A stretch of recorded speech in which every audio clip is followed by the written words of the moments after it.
Olá, amigos. Vamos iniciar agora mais uma parte onde iremos ver a relação entre a força magnética e a eletricidade, né? Nós chamamos, de uma maneira geral, como eletromagnetismo, né? O eletromagnetismo abrange tanto os conceitos de eletricidade quanto os conceitos de magnetismo. Então, bom, a descoberta do eletromagnetismo, historicamente, né, teve a grande participação do Hans Christian Ørsted, em 1820, quando ele realizou alguns experimentos que indicavam uma relação entre a força magnética, né, de um ímã e a corrente elétrica sobre um fio. Isso era uma necessidade da época, porque a maior parte das coisas eram geradas, das correntes elétricas eram geradas por pilhas, né, reações químicas, né, diferente de hoje que a gente pode gerar a partir do campo magnético, né? O Ørsted fez uma demonstração da sua descoberta, né? Como nós podemos ver aqui nesse desenho aqui, né? A corrente elétrica era produzida por reações químicas, pilhas. Então, observe aqui abaixo, nós temos um copo aqui onde há uma reação química, né? A pilha é feita assim, né? Digamos, ácido sulfúrico e o metal, né? Aí o que acontece? São dois metais diferentes, a reação do ácido é de maneira diferente com cada ponto, há uma diferença de potencial, então passa uma corrente elétrica aqui. Até hoje, nós fazemos isso com pilhas pequenas. Quando você tem uma pilhazinha pequena, você gera essa corrente, né, a partir, né, a pilha como essa daqui. Se você pegar uma pilha dessa, dentro está acontecendo uma reação química, né? E essa reação química, ela é gerada, às vezes, por substâncias pastosas e metais, mas eram líquidas. Então, produzia uma corrente. E aqui embaixo, uma bússola, né? Então, ele verificou que a bússola mudava, a posição da bússola. Se quiser, havia magnetismo quando passava uma corrente elétrica, né? Nessa experiência, o que o Ørsted fez? Ele mostrou que quando a corrente elétrica passa, aqui nesse desenho nós podemos ver isso, a corrente elétrica passa pelo fio, ela gera um campo ao seu redor capaz, né, de modificar a bússola, né? Aí ele pensou depois em fazer o contrário, né? Se eu mudasse a bússola, será que geraria uma corrente? Então, o grande quê da época era esse, você conquistar a eletricidade sem reações químicas, porque a eletricidade gerada por reações químicas é muito baixa, é limitada, né? E poluente também, né? Você tem que fazer uma reação química e o resíduo jogar fora, e temporária, não servia para sempre, né? Então, nessa experiência de Ørsted inicial, ele mostrou que havia essa relação entre a corrente elétrica e o magnetismo, tá? O campo gerado por um condutor reto, por exemplo, aqui, ó, na experiência de Ørsted, aparece aqui um condutor. Se eu colocar aqui o papel e limalha de ferro, quer dizer, ferro em pó, depois de um tempo, o que vai acontecer? O ferro em pó ele vai se alinhar, formando círculos aqui ao redor do fio quando passa a corrente. Se você colocar em cima disso aqui uma bússola, ao invés de colocar a limalha e colocar a bússola, você vai ver que a bússola vai se alinhar de forma circular ao redor do condutor que passa uma corrente I. Tá? E isso é uma propriedade. Podemos usar esse conceito de que existe o campo ao redor do I para gerar alguma alteração. Então, isso aí, no final das contas, foi extremamente importante para a geração de motores, né? E também a geração da corrente elétrica. Hoje você usa a sua corrente elétrica em casa, graças a alterações do magnetismo numa hidroelétrica. Nós vamos ver isso um pouco mais adiante. Então, observe que o sentido das linhas do campo, né, que ele tinha descoberto, ele verificou que eram perpendiculares à corrente, né? Então, ele, na época, ele disse, vamos usar uma regra. Essa regra é chamada regra da mão direita. A regra da mão direita indica que, se você colocar, né, o seu polegar na direção da intensidade de corrente, aí os dedos vão indicar a direção e o sentido do campo magnético. Então, se você pegar o polegar e colocar na direção da corrente, né, a sua mão vai indicar o sentido. Se ela for para cá, a corrente for para cá, vai ser assim, ó, entra e sai, né? Então, o sentido da linha do campo magnético gerado por corrente elétrica foi estudado por Ampère, que estabeleceu a regra para determinar, chamada regra da mão direita. Segure o condutor com a mão direita e aponte o polegar no sentido da corrente. Os demais dedos dobrados fornecem o sentido do campo B. Então, essa regra é importante, só que a gente tem que lembrar que é uma coisa tridimensional, né? Então, não é fácil, por exemplo, eu mostrar para vocês aqui, para onde é que está o campo. Ah, está para lá, então está aqui. Mas porque, como é tridimensional, a gente usa essa simbologia, né? Quando tem um círculo com um pontinho no meio, a grandeza orientada, ela é orientada saindo do plano. Quando é um X, é entrando no plano. Então, se tiver um X representado, está entrando no plano. Se tiver um ponto, ela está saindo do plano. Então, entrando e saindo, ok? Então, nessa representação, a gente pode dizer assim, ó, aqui à esquerda, se a gente pudesse ver, nenhuma dessas representações aqui é a realidade. Por quê? Porque é uma representação do tridimensional, que nós não podemos fazer porque estamos em cima de um plano, uma tela, né? O professor está na frente de um quadro, é um plano, né? Mas se a gente pudesse ver, seria mais ou menos assim, ó. Observe que aqui está a intensidade de corrente, para lá, ao redor o campo magnético aqui.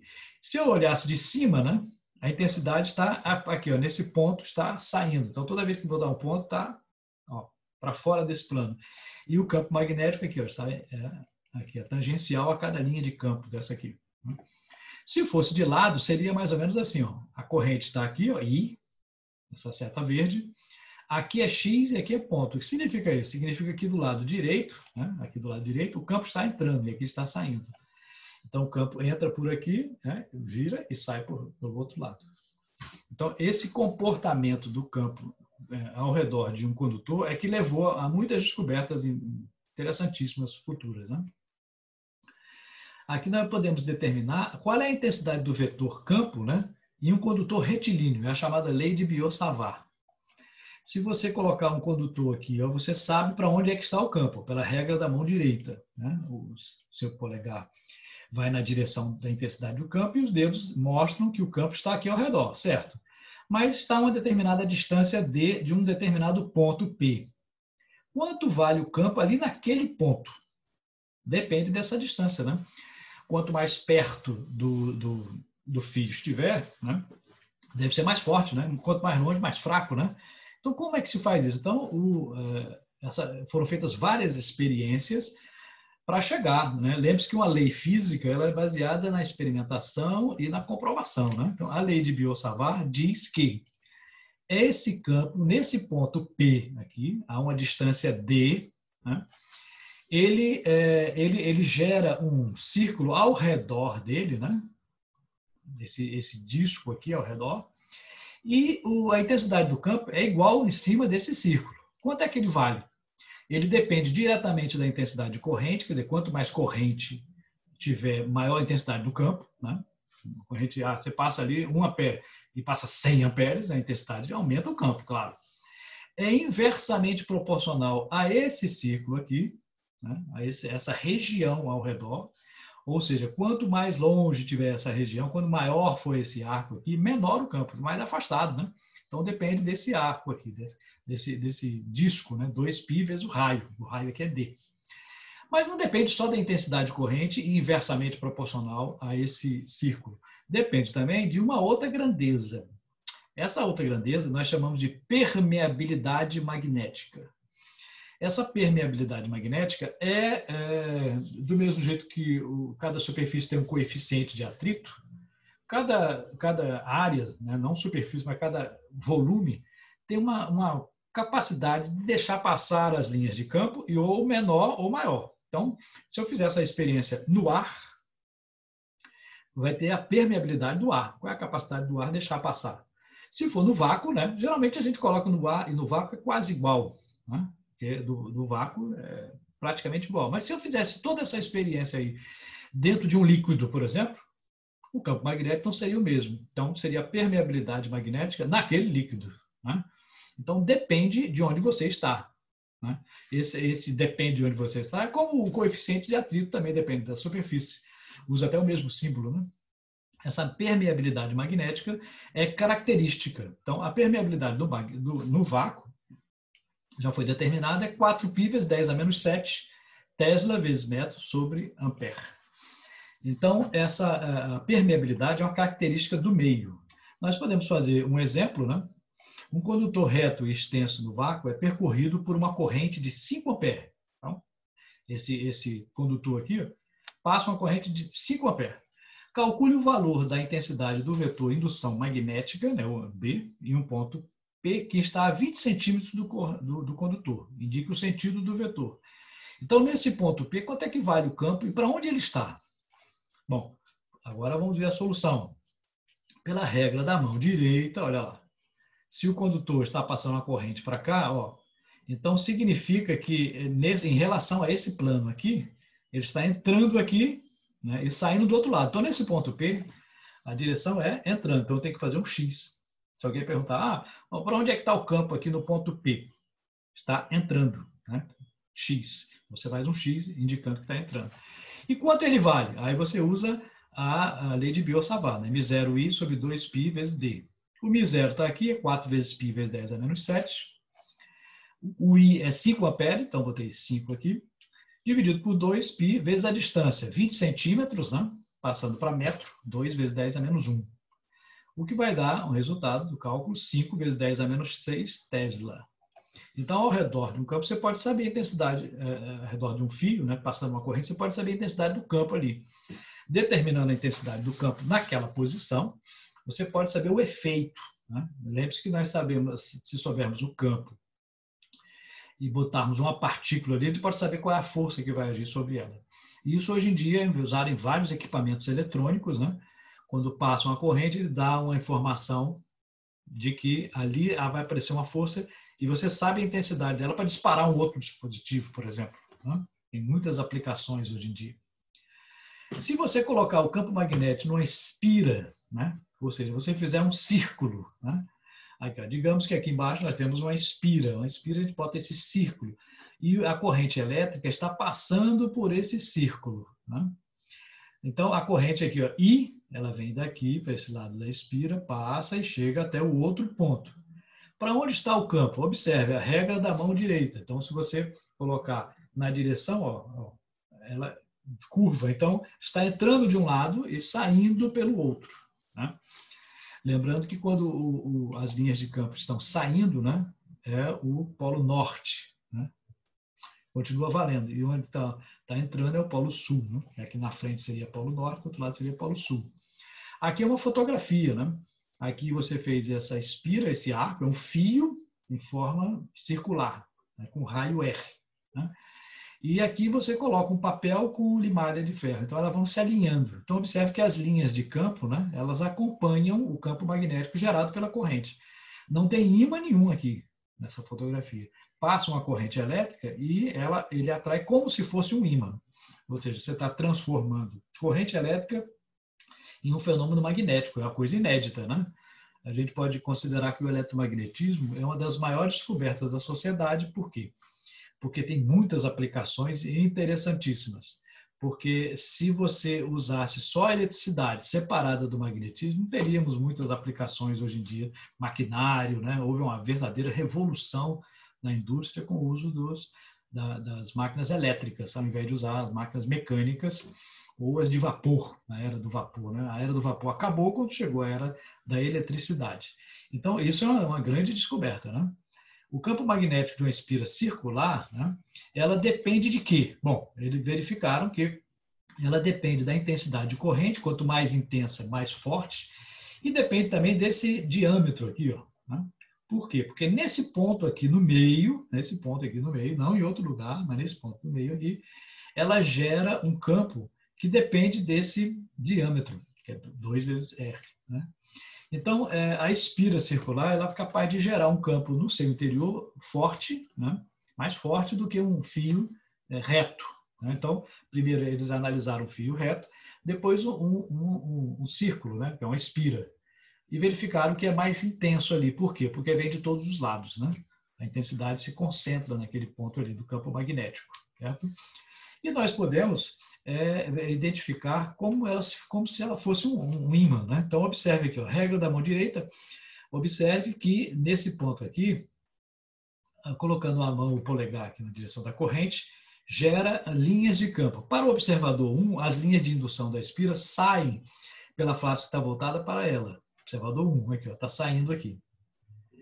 E caracteriza como polo norte e polo sul. Né? Para o observador 2, as linhas de indução entram pela face que está voltada para ele, portanto, essa face é o polo sul. Então, por convenção, né, onde as linhas de campo estão entrando, é polo sul, quando estão saindo, é polo norte. Então, a espira, você pode identificar os polos dela. Né? E numa bobina? Bom, o que é uma bobina? Né? Uma bobina é uma espira repetida muitas vezes, você vai enrolando vários fios. Aí você diz, mas vai encostar aqui, vai dar curto. Né? Por isso é que numa bobina o fio precisa ser coberto. Né? Aí, geralmente coloca, quando ela é fina, bota um esmalte. Né? Ou às vezes tem que ser um esmalte mais forte. Mas ela não pode fazer contato, porque faz um curto. Né? Então, quando a corrente passa aqui, ela dá muitas voltas. Então, o campo no seu centro vai ser ampliado, amplificado. Né? Então, para calcular o campo ali, você calcula em uma espira só, que nós já vimos, μ0i sobre 2r, e multiplica por n. N vai ser o número de espiras. Então, nessa bobina. Né?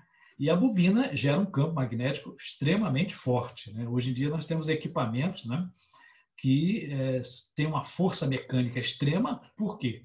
Porque nelas você pode gerar, né, um campo forte para o aumento da corrente. Né? Obviamente, você vai precisar de fios mais grossos para aguentar um campo maior. Né?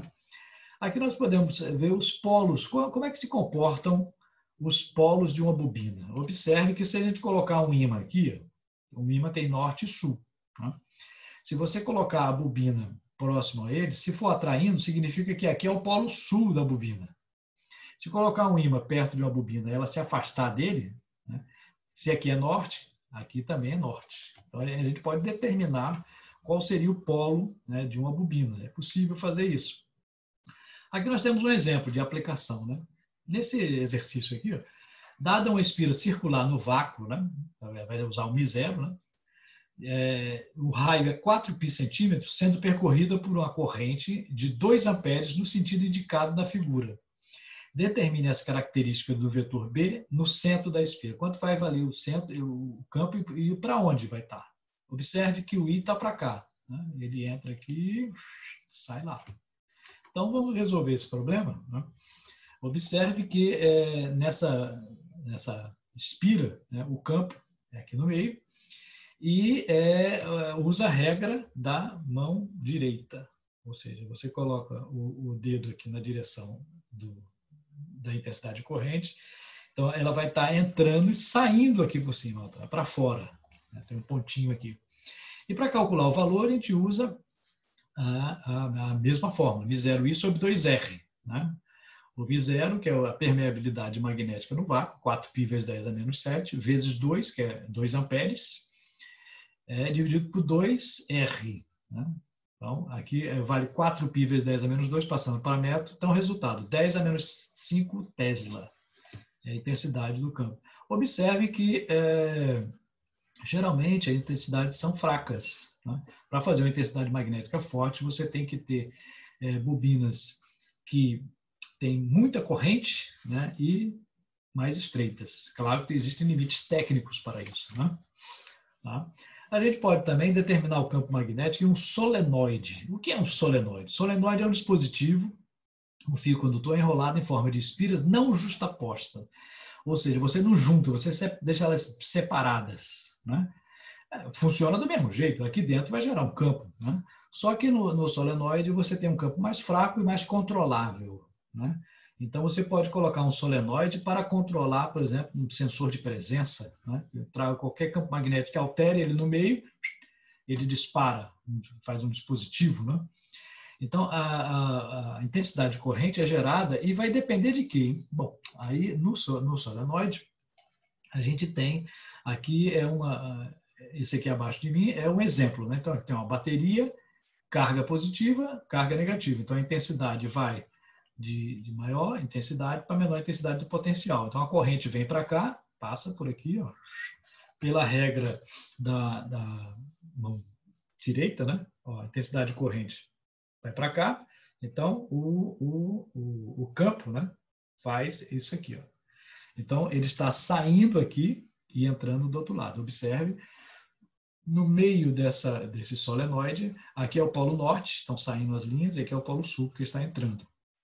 Tá? Sempre é difícil observar isso, porque é tridimensional, né?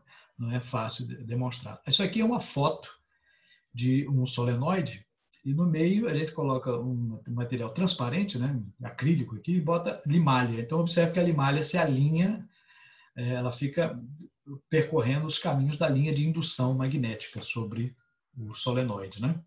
E para calcular, né, a gente usa uma fórmula, vamos ver daqui a pouquinho. Observe aqui que o solenoide, né, se a intensidade de corrente entra aqui, ó, nesse primeiro exemplo, olha aqui o dedão, ó, ele indica a direção da intensidade de corrente. Se está para lá, a palma indica a direção do campo magnético. Então, o campo magnético está saindo, está indo para lá. Tá? Então, aqui é norte e aqui é sul. Então, nesse primeiro desenho, a esquerda, né, a esquerda é norte e a direita é sul. Se a corrente é ao contrário, observe que no primeiro exemplo está entrando aqui está saindo. Então, ó, o dedo na direção da intensidade de corrente. A palma vai na direção das linhas de campo. Então, se ela está indo para lá, aqui é norte, a direita é norte no segundo desenho, a direita é norte e a esquerda é sul. Né? E para calcular o campo magnético interno, observe que no solenoide, como elas são separadas, né, existe uma relação entre o número de voltas e o comprimento. Então, é mais fácil medir o comprimento do solenoide. Então, geralmente, a gente usa o comprimento para marcar. Né? O campo magnético dentro de um solenoide é permeabilidade magnética, no vácuo aqui, né? O número de voltas que deu, a intensidade dividido pelo comprimento. Então, quanto maior esse comprimento, mesmo com o mesmo número de voltas, mas se você afastar, você puxar assim, ficar mais longo, né? Vai ficar mais fraco. Né? Então, é inversamente proporcional a L. Quanto maior a corrente, quanto mais elétrons estão passando ali, mais vai gerar. Então, é diretamente proporcional a I. E N é o número de voltas. Quanto mais voltas você der, né, mais intenso vai ficar também. Então, é diretamente proporcional a I, diretamente proporcional à intensidade de corrente, né, N e I, e inversamente proporcional ao comprimento do solenoide. Tá? Aqui nós temos um exemplo, um solenoide de 1000 espiras, né, por metro, está no vácuo e é percorrido por uma corrente de 5 amperes. Qual é a intensidade do vetor de indução magnética no interior do solenoide? Você pode fazer o cálculo, né? N é um número, né? Tem 1000 espiras em cada metro. Então, substituindo aqui, ó, o número de espiras por cada metro, N sobre L. Né? E substituindo, dá 2π vezes 10 a menos 3 Tesla. Então, é só a aplicação da fórmula. Né? E também uma grande aplicação dessas bobinas são na formação do eletroímã. Né? Se você pegar uma bobina com muitas voltas e colocar um núcleo de ferro, você faz um forte eletroímã que é capaz de gerar força magnética suficiente para movimentar, tem uma ação mecânica muito grande. Né? Nós veremos nas próximas aulas muitas aplicações do eletromagnetismo. Okay? Então, vimos aqui algumas características do eletromagnetismo, e continuaremos a seguir.